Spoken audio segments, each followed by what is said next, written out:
Hello friends, आप सभी का स्वागत है आपके अपने यूट्यूब चैनल पढ़ाई की पोथी में। साथियों, उम्मीद करती हूँ कि आप सभी स्वस्थ होंगे, मस्त होंगे, बेहतर होंगे और निरंतर अपनी तैयारी के माध्यम से सफलता का मार्ग प्रशस्त कर रहे होंगे। तो चलिए पर्यावरण अध्ययन की सीरीज को स्टार्ट करते हैं, जो आपकी टेट, सुपर टेट, अन्य सभी एग्जाम के लिए बहुत ही ज़्यादा इंपॉर्टेंट होने वाली है। तो इससे पहले कि अगर आप चैनल पर नए हैं तो फटाफट से सब्सक्राइब कर लें और बेल आइकन को प्रेस कर लें, ताकि आगे आने वाली वीडियो की सभी नोटिफिकेशन आप तक पहुँच सकें। धन्यवाद। तो आज के क्वेश्चन को स्टार्ट करने से पहले कल मैंने आपको एक क्वेश्चन दिया था, जिसका आंसर आपको कमेंट बॉक्स में बताना था। क्वेश्चन था आपका, मिनीमाता रोग के लिए उत्तरदायी है, मिनीमाता रोग के लिए कौन सा कारक उत्तरदायी है। तो ऑप्शन ए है पारा, ऑप्शन बी था नाइट्रेट, ऑप्शन सी था क्लोरोफ्लोरोकार्बन या ऑप्शन डी था डीडीटी। तो इस क्वेश्चन का जो राइट आंसर था वह था ऑप्शन नंबर ए, यानी कि पारा। पारा की अधिकता के कारण ही मिनीमाता नामक रोग होता है। तो आई होप कि आपने इस क्वेश्चन का सही आंसर जरूर दिया होगा। तो चलते हैं आज के क्वेश्चन की तरफ। तो आज का हमारा जो पहला क्वेश्चन है वह 151 से स्टार्ट हो रहा है। जल प्रदूषण का कारक क्या है? जल प्रदूषण का कारक क्या है? तो जल प्रदूषण का कारक है ऑप्शन ए CO2 की अधिकता, ऑप्शन बी जीवाणु, या ऑप्शन सी जलीय प्राणी, या ऑप्शन डी औद्योगिक वाहित बहिस्राव। इनमें से कौन सा आपका जलीय प्रदूषण का कारण है? तो इसका जो राइट आंसर होगा वह होगा ऑप्शन नंबर डी, यानी कि औद्योगिक बहिस्राव। नेक्स्ट क्वेश्चन की तरफ चलते हैं। अगला प्रश्न है, ओजोन छिद्र का परिणाम है, ओजोन छिद्र का परिणाम है। ऑप्शन ए ग्रीन हाउस प्रभाव, ऑप्शन बी यूवी विकिरण पृथ्वी पर पहुंच जाती है, इस कारण ओजोन छिद्र हो रहा है, या ऑप्शन सी है दुनिया में गर्मी बढ़ रही है, या ऑप्शन डी है अम्ल वर्षा। तो इनमें से कौन सा जो परिणाम देखने को मिल रहा है वह ग्रीन हाउस छिद्र के कारण हो रहा है? तो इसका जो राइट आंसर होगा वह होगा ऑप्शन नंबर बी, यानी कि यूवी विकिरण पृथ्वी पर पहुंच रही है। तो ओजोन छिद्र के कारण क्या हो रहा है? पृथ्वी पर सूर्य की परावैंगनिक किरणें सीधी पहुंच पा रही हैं, जो कि हानिकारक प्रभाव डाल रही है मानव स्वास्थ्य पर, और उन्हें त्वचा कैंसर जैसी भयंकर बीमारियों का सामना करना पड़ रहा है। चलते हैं नेक्स्ट क्वेश्चन की तरफ। अगला प्रश्न है, दुनिया में बढ़ी गर्मी के लिए निम्न में से कौन सी गैसें योगदान देती हैं? जो दुनिया भर में इतनी ज़्यादा गर्मी बढ़ रही है, कह सकते हैं एक प्रकार से ग्रीन हाउस प्रभाव। गर्मी बढ़ने का तात्पर्य क्या है? तो ग्रीन हाउस प्रभाव। तो इस ग्रीन हाउस गैस प्रभाव के लिए कौन सी गैस उत्तरदायी है, योगदान देती है, जिम्मेदार है? तो ऑप्शन ए है carbon nitrogen dioxide, option B है कार्बन डाइऑक्साइड, ऑप्शन सी है सल्फर डाइऑक्साइड, या ऑप्शन डी है कार्बन मोनोऑक्साइड। तो इनमें से जो सबसे ज़्यादा सहायक गैस है वह कौन सी है? तो इसका जो राइट आंसर होगा वह होगा ऑप्शन नंबर बी, यानी कि carbon dioxide. Carbon dioxide green house gas के लिए जो कि आपके बढ़ते हुए तापमान का कारण है, सबसे ज़्यादा उत्तरदायी होती है। चलते हैं नेक्स्ट क्वेश्चन की तरफ। अगला प्रश्न है, प्रदूषण की प्रबलता का ज्ञान प्रायः बायोलॉजिकल ऑक्सीजन आवश्यकता द्वारा होता है। जल में उपस्थित सूक्ष्म जंतुओं द्वारा ली गई ऑक्सीजन की मात्रा को बीओडी कहते हैं। जो जल में उपस्थित सूक्ष्म जीव होते हैं, मछली होती हैं और भी जो कीड़े मकोड़े छोटे छोटे होते हैं, वो जो ऑक्सीजन लेते हैं जो कि जल में घुली हुई होती है, उसी की मात्रा को हम क्या कहते हैं? ऑक्सीजन, यानी कि बीओडी कहते हैं। बीओडी कहते हैं, बीओडी दर्शाता है, यानी कि जो उच्च बीओडी है वह क्या दर्शाता है? ऑप्शन है सूक्ष्म जीव जनसंख्या का निम्न स्तर, यानी कि जो सूक्ष्म जीव है उनकी जो जनसंख्या है वह निम्न स्तर पर है, यदि बीओडी कैसा हो रहा है? बढ़ रहा है। या ऑप्शन बी है सूक्ष्म जीव की क्रिया का कोई सार्थक स्तर नहीं होना, ऑप्शन सी है सूक्ष्म जीव क्रिया का तीव्र स्तर, और ऑप्शन डी है निम्न सूक्ष्म जीव क्रिया। तो अगर बीओडी का स्तर उच्च हो जाएगा तो वह किस चीज़ को दर्शाएगा? कि सूक्ष्म जीवों की जो संख्या है वह कम हो जाएगी, या उनकी क्रिया बढ़ जाएगी, या उनके जो स्तर है वह उस पर कोई भी प्रभाव नहीं पड़ेगा, या उनकी जो निम्न सूक्ष्म जीव क्रिया हो जाएगी। तो इसका जो राइट आंसर होगा वह होगा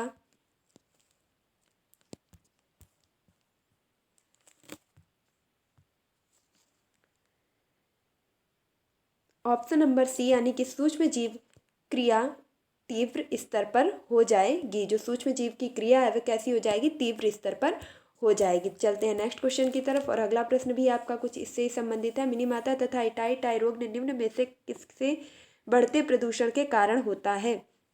मिनीमाता रोग और इटाई टाई रोग, ये दोनों जो रोग हैं वे किस प्रदूषण के बढ़ने के कारण होते हैं? तो ऑप्शन ए है मरकरी तथा टीन, मरकरी तथा कैडमियम, ऑप्शन सी है कैडमियम तथा लेड, ऑप्शन डी है मरकरी तथा लेड। तो एक आपका जो तत्व होगा, प्रदूषण होगा, वो मिनी मात्रा रोक करेगा, एक क्या करेगा, इटाई इटाई करेगा। तो इसमें जो आपका राइट आंसर होगा वह होगा ऑप्शन नंबर बी, यानी कि मरकरी तथा कैडमियम। मरकरी की अधिकता यानी कि पारे की अधिकता से मिनी मात्रा रोग, और कैडमियम यानी कि इटाई इटाई रोग कैडमियम की अधिकता से होता है। तो चलते हैं नेक्स्ट क्वेश्चन की तरफ। अगला प्रश्न है, स्वचालित वाहनों के धुएं का सबसे खतरनाक धातु प्रदूषक है। जो स्वचालित वाहन है उनमें से निकलने वाले धुएं से सबसे ज़्यादा खतरनाक कौन सा प्रदूषण होता है? तो कौन सा धातु प्रदूषक पूछा जा रहा है। ऑप्शन ए है पारा यानी कि Hg, ऑप्शन बी है Cd यानी कि कैडमियम, ऑप्शन सी है Pb यानी कि सीसा, ऑप्शन डी है Cu यानी कि तांबा, यानी कि कॉपर या तांबा। तो इसका राइट आंसर क्या होगा? जो भी स्वचालित वाहन है उनके धुएं से जो सबसे ज़्यादा हानिकारक धातु प्रदूषक होता है वह कौन सा है? तो इसका जो राइट आंसर होगा वह होगा ऑप्शन नंबर सी, यानी कि Pb, जिसे लेड या सीसा के नाम से भी जाना जाता है। तो ऑप्शन नंबर सी आपका बिल्कुल राइट हो जाएगा। चलते हैं नेक्स्ट क्वेश्चन की तरफ। अगला प्रश्न है, ऊपरी वायुमंडल की ओजोन परत किससे नष्ट हो रही है? जो वायुमंडल लगभग 5 स्तरों में बटा हुआ है। इन 5 स्तरों में से जो ऊपरी वायुमंडल की ओजोन परत है, जो कि किस मंडल में स्थित है? तो समताप मंडल में स्थित है। तो यह परत किसके कारण नष्ट हो रही है? ऑप्शन ए सल्फर डाइऑक्साइड के कारण, ऑप्शन बी कार्बन डाइऑक्साइड के कारण, ऑप्शन सी क्लोरोफ्लोरोकार्बन के कारण, या ऑप्शन डी धूम कोहरा के कारण। तो जो समताप मंडल में स्थित ओजोन परत है वह किस कारण नष्ट हो रही है? तो इसका जो राइट आंसर होगा वह होगा ऑप्शन नंबर सी, यानी कि क्लोरोफ्लोरोकार्बन के द्वारा, जिसे शॉर्ट में CFC के नाम से भी जाना जाता है। चलते हैं नेक्स्ट क्वेश्चन की तरफ। अगला प्रश्न है, SO2 प्रदूषक का सूचक है। जो SO2 यानी कि सल्फर डाइऑक्साइड प्रदूषण है उसका क्या सूचक है? ऑप्शन ए घास, ऑप्शन बी मांस, option C lichen, option D जीवाश्म। तो SO2 प्रदूषण के सूचक कौन है इनमें से? तो इसका जो राइट आंसर होगा वह होगा ऑप्शन नंबर सी, यानी कि लाइकेन। लाइकेन को क्या कहा जाता है? तो इसे वायु प्रदूषण का सूचक भी कहा जाता है, और यह SO2 प्रदूषण के सूचक के रूप में जाना जाता है। चलते हैं नेक्स्ट क्वेश्चन की तरफ। अगला प्रश्न है, BOD जुड़ा है बायोलॉजिकल ऑक्सीजन डिमांड। पानी में ऑक्सीजन की घुली हुई मात्रा का स्तर निर्धारित करता है BOD। तो यह किससे जुड़ा हुआ है? ऑप्शन ए कार्बनिक पदार्थ से, ऑप्शन बी सूक्ष्म जीव से, ऑप्शन सी ए व बी दोनों से, या ऑप्शन डी इनमें से किसी से नहीं। तो इसका जो राइट आंसर होगा वह होगा ऑप्शन नंबर सी, यानी कि कार्बनिक पदार्थ व सूक्ष्म जीव दोनों से जुड़ा हुआ है। चलते हैं नेक्स्ट क्वेश्चन की तरफ। अगला प्रश्न है, मेलेनिन बचाता है। मेलेनिन बचाता है। मेलेनिन एक प्रकार का आपका बोल सकते हैं हार्मोन है, जो किस चीज़ से बचाता है? तो UV विकिरणों से, ऑप्शन बी दृश्य विकिरणों से, ऑप्शन सी अवरक्त विकिरणों से, या ऑप्शन डी एक्स विकिरणों से। तो जो मेलेनिन है ये सबसे पहले तो ध्यान रखेंगे कि जो हमारी त्वचा का रंग होता है, त्वचा का रंग किस हार्मोन के कारण या किस के कारण निर्धारित होता है? तो मेलेनिन के कारण ही त्वचा का रंग निर्धारित होता है। जैसे किसी के त्वचा का रंग गेहुआ है, किसी का बिल्कुल स्नो वाइट है, किसी का सांवला है, किसी का बहुत ज़्यादा काला है। तो ये सब कलर किसके कारण निर्धारित होते हैं? तो पाया जाने वाला मेलेनिन तत्व के कारण निर्धारित होते हैं। तो ये हमें किस चीज़ से भी बचाता है? तो इसका जो राइट आंसर होगा कि जो मेलेनिन है ये हमें बचाता है। ऑप्शन नंबर इसका जो राइट होगा वह हो जाएगा ऑप्शन नंबर ए, यानी कि UV किरणों से, अल्ट्रावायलेट किरणों से हमें मेलेनिन बचाता है। तो चलते हैं नेक्स्ट क्वेश्चन की तरफ। अगला प्रश्न है, निम्न में से किस अभियान के अंतर्गत 2002 तक भारत में, देखिए ये क्वेश्चन आपका प्रीवियस ईयर का है इसलिए ये अब इम्पॉर्टेंट नहीं है, क्योंकि ये जो है काफ़ी पुराना हो चुका है, तो अब ये पूछने की संभावना नहीं है। तो इस क्वेश्चन को स्किप करते हैं, नेक्स्ट क्वेश्चन देखते हैं।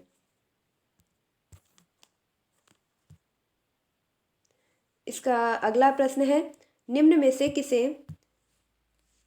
से किसे वायु प्रदूषण नहीं होता है? जो ऑप्शन 4 आपको दिए गए इनमें से एक ऐसा ऑप्शन है जिसके द्वारा कोई भी जो है प्रदूषण नहीं होता है। तो ऑप्शन है परमाणु शक्ति केंद्र, ऑप्शन बी ऊष्मीय शक्ति केंद्र, ऑप्शन सी डीजल इंजन, या ऑप्शन डी जल विद्युत बांध। तो इनमें से किसके द्वारा जो है प्रदूषण नहीं होता है? तो परमाणु शक्ति केंद्र के द्वारा होता है। तो इसका जो राइट आंसर होगा एग्जैक्ट वह होगा ऑप्शन नंबर डी, यानी कि आपका जल विद्युत बांध। जल विद्युत बांध बनाने से किसी प्रकार का भी प्रदूषण नहीं होता है। चलते हैं नेक्स्ट क्वेश्चन की तरफ। अगला प्रश्न है, जैव आवर्धन दर्शाता है। जैव आवर्धन क्या दर्शाता है? ऑप्शन ए है प्राणियों के कीटनाशकों की सांद्रता। जो प्राणियों में कीटनाशकों की सांद्रता होती है उसे जैव आवर्धन दर्शाता है। या ऑप्शन बी है पादपों में आर्गेनोफॉस्फेट की सांद्रता, यानी कि जो आपके पेड़ पौधे होते हैं, पादप होते हैं, उनमें आर्गेनोफॉस्फेट की सांद्रता को दर्शाता है। या ऑप्शन सी है प्रयोगशाला में फोटोग्राफी को दर्शाता है। या ऑप्शन डी है पारिस्थितिकी तंत्र में प्राणियों तथा पादपों की संख्या में वृद्धि होने को यह दर्शाता है। तो इस क्वेश्चन का जो राइट आंसर होगा वह होगा ऑप्शन नंबर ए, यानी कि प्राणियों में कीटनाशकों की सांद्रता को कौन दर्शाता है? जैव आवर्धन। नेक्स्ट क्वेश्चन की तरफ चलते हैं। अगला प्रश्न है आपका, national environment engineering research institute है, national environment engineering research institute कहाँ स्थित है? तो इसके कुछ ऑप्शन दिए गए हैं, जिसमें ऑप्शन नंबर ए है नई दिल्ली में, ऑप्शन नंबर बी नागपुर में, ऑप्शन नंबर सी कोलकाता में, ऑप्शन नंबर डी चेन्नई में। तो ये कहाँ पर स्थित है? इसका जो राइट आंसर होगा वह होगा ऑप्शन नंबर डी चेन्नई में। चलते हैं नेक्स्ट क्वेश्चन की तरफ। अगला प्रश्न है, मिनीमाता रोग का कारण है, मिनीमाता रोग का क्या कारण है? Option A chromium, option B methyl mercury, option C cadmium, option C ferric chloride. तो मिनीमाता रोग कई बार डिस्कस हो चुका है। इसका राइट आंसर होगा option number B methyl mercury. पारे की अधिकता के कारण कौन सा रोग होता है? मिनीमाता। अगला प्रश्न है, स्टारिस्चिया कोलाई संकेतक जंतु की तरह उपयोग में आता है, यह जल के साथ किसके प्रदूषण को निर्धारित करता है? ये क्वेश्चन कल भी मैंने लिया था अपने वीडियो में, और इससे रिलेटेड कुछ उसमें ऑप्शन दिए गए थे, और वैसा ही क्वेश्चन मिलता जुलता ये आज आपके लिए भी आया है। तो इसका जो ऑप्शन दिए गए हैं, ये किस चीज़ के प्रदूषण को निर्धारित करता है? ऑप्शन ए भारी धातु, ऑप्शन बी मल पदार्थ, ऑप्शन सी औद्योगिक बहिस्राव, ऑप्शन डी जलीय पादपों के पराग कण। तो जो स्टारिस्चिया कोलाई है, यह जंतु संकेतक की तरह उपयोग में आता है, जो कि जल प्रदूषण के किस प्रकार को निर्धारित करता है? तो इसका जो राइट आंसर होगा वह होगा ऑप्शन नंबर बी, यानी कि मल पदार्थ के प्रदूषण को निर्धारित करता है। तो ऑप्शन बी आपका बिल्कुल राइट हो जाएगा। अगला प्रश्न है, फ्लोराइड प्रदूषण मुख्यतः प्रभावित करता है, जिस पानी में फ्लोराइड की मात्रा अधिक होती है, तो सबसे पहली बात है कि उसका सेवन करने से मनुष्य के दांतों में खराबी आ जाती है, पीलापन आ जाता है। दूसरी चीज़, यह और किस चीज़ को प्रभावित करता है?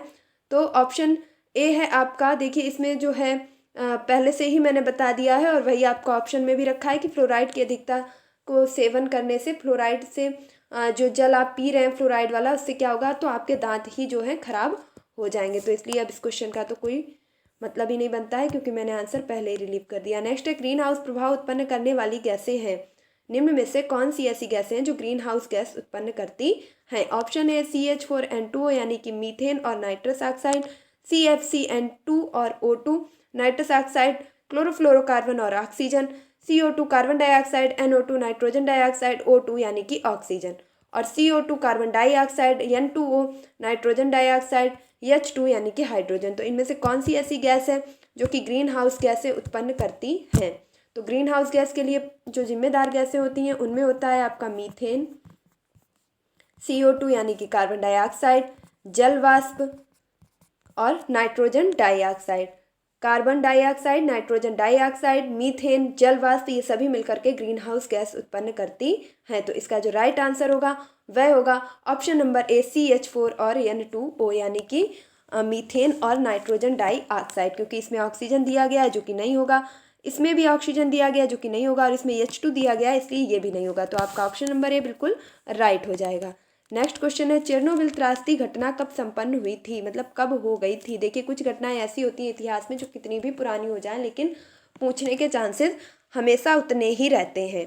तो इसका जो ऑप्शन दिए गए हैं, ऑप्शन ए है 26 मई 1996 में, ऑप्शन बी 26 अप्रैल 1986 में, ऑप्शन सी 6 अगस्त 1947 में, ऑप्शन डी 9 मई 1943 में। तो चेरनोबिल त्रासदी घटना कब हुई थी? इसका जो राइट आंसर होगा वह होगा ऑप्शन नंबर बी, यानी कि 26 अप्रैल 1986 के दिन चेरनोबिल त्रासदी घटना हुई थी। नेक्स्ट देखेंगे, भीड़ भाड़ वाले महानगरों में निर्मित प्रकाश रासायनिक धूम कोहरा में मुख्यतः होता है, यानी कि जो भी भीड़ भाड़ वाले आपके महानगर हैं उनमें जो धूम कोहरा होता है रासायनिक रूप से, उसमें क्या क्या पाया जाता है? तो इसका ऑप्शन है ओजोन, पर ऑक्सी एसिटिल नाइट्रेट तथा NO2, ऑप्शन बी है धुआं, पर ऑक्सी एसिटिल नाइट्रेट तथा NO2, option C hydrocarbon SO2 तथा CO2। ऑप्शन डी है हाइड्रोकार्बन, ओजोन तथा SO2। तो जो महानगरों वगैरह में धूम कोहरा होता है उसमें रासायनिक रूप से क्या क्या पाया जाता है, तो इसका राइट आंसर जो होगा वह होगा ऑप्शन नंबर ए, यानी कि ओजोन पर ऑक्सी एसिटिल नाइट्रेट तथा NO2। ऑप्शन नंबर ए आपका बिल्कुल राइट हो जाएगा। चलते हैं नेक्स्ट क्वेश्चन की तरफ। अगला है, भारत के लगभग सभी महानगरों जैसे दिल्ली में प्रमुख वायुमंडलीय प्रदूषक है। जो भी भारत के लगभग महानगर है, कोई सा भी आप महानगर ले लें, जैसे यहाँ पर दिल्ली की बात की गई है, आप मुंबई ले लें, कोई सा भी आप महानगर ले लें, तो उसमें मुख्यतः कौन सा वायुमंडलीय प्रदूषक पाया जाता है। ऑप्शन ए निलंबित कार्बनिक पदार्थ, ऑप्शन सी सल्फर के ऑक्साइड, और ऑप्शन सी है कार्बन डाइऑक्साइड तथा कार्बन मोनोऑक्साइड, ऑप्शन डी है नाइट्रोजन के ऑक्साइड। तो कौन सा जो है वायुमंडलीय प्रदूषक सबसे ज़्यादा पाया जाता है, इसका जो राइट आंसर होगा वह होगा ऑप्शन नंबर ए, यानी कि निलंबित कार्बनिक पदार्थ। ऑप्शन ए बिल्कुल इसका राइट आंसर हो जाएगा। अगला प्रश्न देखेंगे, जुलाई 11 को होता है, यानी कि 11 जुलाई को आपके कौन सा दिवस मनाया जाता है। तो ऑप्शन ए विश्व जनसंख्या दिवस, ऑप्शन बी तंबाकू दिवस, ऑप्शन सी पर्यावरण दिवस, ऑप्शन डी विश्व स्वास्थ्य दिवस। तो इसका जो राइट आंसर होगा वह हो जाएगा ऑप्शन नंबर ए, यानी कि विश्व जनसंख्या दिवस। कब मनाया जाता है, 11 जुलाई को मनाया जाता है। तंबाकू दिवस की बात अगर की जाए तो ये आपका कब मनाया जाता है, 31 मई को मनाया जाता है। विश्व पर्यावरण दिवस की बात की जाए तो ये 5 जून को मनाया जाता है, और विश्व स्वास्थ्य दिवस की बात की जाए तो ये 7 अप्रैल को मनाया जाता है। इसी के साथ साथ कुछ और दिवस भी देख लेंगे, जैसे 22 मई को कौन सा दिवस मनाया जाता है, तो जैव विविधता दिवस मनाया जाता है। 22 अप्रैल को कौन सा दिवस मनाया जाता है, तो पृथ्वी दिवस मनाया जाता है। 22 मई को 22 मार्च को अगर पूछा जाए कौन सा दिवस मनाया जाता है, तो जल दिवस मनाया जाता है। 22 दिसंबर को कौन सा दिवस मनाया जाता है, तो गणित दिवस मनाया जाता है 22 दिसंबर को। तो इस प्रकार आपने कुछ महत्वपूर्ण दिवस देख लिए हैं। तो चलते हैं अगले प्रश्न की तरफ। अगला प्रश्न है, बायोलॉजिकल ऑक्सीजन आवश्यकता का मापक है। बायोलॉजिकल ऑक्सीजन आवश्यकता का मापक है जलाशयों में गिरने वाले औद्योगिक कचरों का, ऑप्शन बी कार्बनिक यौगिकों से प्रदूषित जल की सीमा का, ऑप्शन सी कार्बन मोनोऑक्साइड की मात्रा जो बिना पृथक हुए हीमोग्लोबिन के साथ संयुक्त रहती है, ऑप्शन डी रात के समय हरे पादपों द्वारा आवश्यक ऑक्सीजन की मात्रा का। तो बायोलॉजिकल ऑक्सीजन डिमांड किसका मापक करता है, तो इसका जो राइट आंसर होगा वह होगा ऑप्शन नंबर बी, कार्बनिक यौगिक से प्रदूषित जल की सीमा का। ये क्वेश्चन आपको कई बार कराया जा चुका है, प्रत्येक सेट में आ रहा है BOD से रिलेटेड क्वेश्चन। मैं बस इतना ही कहूँगी कि ये लगभग सभी एग्जाम में किसी ना किसी तरीके से पूछ ही लिया जाता है, और यहाँ पर BOD से रिलेटेड आप कम से कम अभी तक 50+ क्वेश्चन कर चुके हैं। तो अगला देखेंगे, नेक्स्ट है क्वेश्चन, पीड़कनाशियों के बहुत निम्न स्तर से युक्त खनिज जल को लंबी अवधि तक पीते रहने से क्या होता है। यदि पीड़कनाशी यानी कि किसी आपके कीटनाशक दवाई का प्रयोग जल में किया गया और उस जल का आप अधिक समय तक सेवन करते रहते हैं तो क्या होता है। तो इसके जो कुछ ऑप्शन दिए गए हैं, जिसमें ऑप्शन नंबर ए है, मच्छरों के प्रति प्रतिरक्षा उत्पन्न हो सकती है। ऑप्शन बी, अधिकतर व्यक्तियों में ल्यूकीमिया यानी कि रक्त कैंसर हो सकता है, या ऑप्शन सी आंत कैंसर हो सकता है, या ऑप्शन डी देह वसा में पीड़कनाशी अवशेषों का संचयन हो सकता है। तो इनमें से अगर आप लगातार कई जो है समय तक लगातार आप कीटकनाशी जो जल है उसका सेवन करते रहेंगे तो क्या प्रभाव देखने को मिलेगा। तो इसका जो राइट आंसर होगा वह होगा ऑप्शन नंबर डी। इसका जो राइट आंसर दिया गया है वह दिया गया ऑप्शन नंबर डी, यानी कि देह वसा में पीड़कनाशी अवशेषों का संचयन हो जाएगा। अगला प्रश्न देखेंगे। अगला प्रश्न है, वनों की हानि, नगरीकरण, बढ़ता प्रदूषण सभी का कारण है। जो वनों की हानि हो रही है, लगातार वन काटे जा रहे हैं, नगरीकरण बढ़ रहा है और प्रदूषण बढ़ रहा है, इन सभी का कारण क्या है। तो ऑप्शन है जनसंख्या विस्फोट, ऑप्शन बी दुनिया में बढ़ती गर्मी, ऑप्शन सी ओजोन अवक्षय, ऑप्शन डी ग्रीन हाउस प्रभाव। तो इसका जो मुख्य कारण है वह क्या है। तो इसका जो राइट आंसर होगा वह होगा ऑप्शन नंबर ए, यानी कि जनसंख्या विस्फोट। बढ़ती हुई जनसंख्या के कारण ही क्या हो रहा है, नगरीकरण हो रहा है, क्योंकि जनसंख्या बढ़ रही है, लोग नगरों की तरफ आ रहे हैं, जिसके कारण जो है पेड़ पौधों को काटकर एक रहने योग्य जगह बनाई जा रही है और लोग रह रहे हैं, इस कारण प्रदूषण भी बढ़ रहा है। तो सबका कारण मूल क्या है, जनसंख्या विस्फोट। अब जनसंख्या विस्फोट क्या है उसे भी जान लीजिएगा। जैसे एक सीमित क्षेत्र में जो है एक सीमित क्षेत्र में आवश्यक न्यूनतम लोगों की संख्या से अधिक लोगों की संख्या का होना ही जनसंख्या विस्फोट कहलाता है। डीडीटी, बीएचसी जैसे कीटनाशक जैसे जैसे खाद्य श्रृंखला से गुजरते हैं, इनकी सांद्रता, जो भी कीटनाशक हैं आपके, जैसे जैसे किसी खाद्य श्रृंखला से होकर के गुजरते हैं तो उनकी सांद्रता क्या होती है, धीरे धीरे बढ़ती है, स्थिर बनी रहती है, घटती है और बढ़ती है, या धीरे धीरे घटती है। तो इसका जो राइट आंसर होगा वह होगा ऑप्शन नंबर ए, यानी कि किसी भी कीटनाशक जैसे डीडीटी है, बीएचसी है, इनको अगर किसी खाद्य श्रृंखला से गुजारते हैं तो जो इनकी सांद्रता है वह धीरे धीरे बढ़ती जाती है। अगला प्रश्न देखेंगे। 1984 में भोपाल गृह त्रासदी हुई क्योंकि मिथाइल आइसोसाइनाइड की, ऑप्शन ए डीडीटी के साथ अभिक्रिया हुई, ऑप्शन बी अमोनिया के साथ अभिक्रिया हुई, ऑप्शन सी CO2 के साथ अभिक्रिया हुई, या ऑप्शन डी जल के साथ अभिक्रिया हुई। तो इस क्वेश्चन का आंसर आप मुझे कमेंट बॉक्स में बताएंगे। आई होप कि आप इस क्वेश्चन को बहुत ही अच्छे से कर पाएंगे, क्योंकि टाइम बहुत ज़्यादा हो रहा है, वीडियो लंबा हो जाएगा और आपको देखने में बोरियत महसूस होगी। इसलिए आज के क्वेश्चन को यहीं पर रोकती हूँ। इसके आगे के क्वेश्चन को नेक्स्ट वीडियो में कंटिन्यू करूँगी। तब तक आप कमेंट बॉक्स में इस क्वेश्चन का अपना राइट आंसर दीजिएगा। अगर आप चाहें तो स्क्रीनशॉट भी ले सकते हैं, और अगर आप चैनल पर नए हैं तो बिना कहे फटाफट से इसे सब्सक्राइब कर लीजिए, बेल आइकन को प्रेस कर लीजिए, ताकि आने वाले सभी वीडियो आपको प्रोवाइड हो सके। और अगर आपको वीडियो थोड़ा सा भी अच्छा लगा है तो इसे फटाफट से लाइक कर दीजिए। आपका एक लाइक मेरा काफ़ी हौसला बढ़ाता है, नेक्स्ट वीडियो लाने के लिए इंस्पायर करता है। तब तक के लिए खुश रहिए, मस्त रहिए, पढ़ाई में निरंतरता बनाए रखिए, अपने माता पिता गुरुजनों का सम्मान कीजिए और पढ़ाई की पोथी को सपोर्ट कीजिए। धन्यवाद।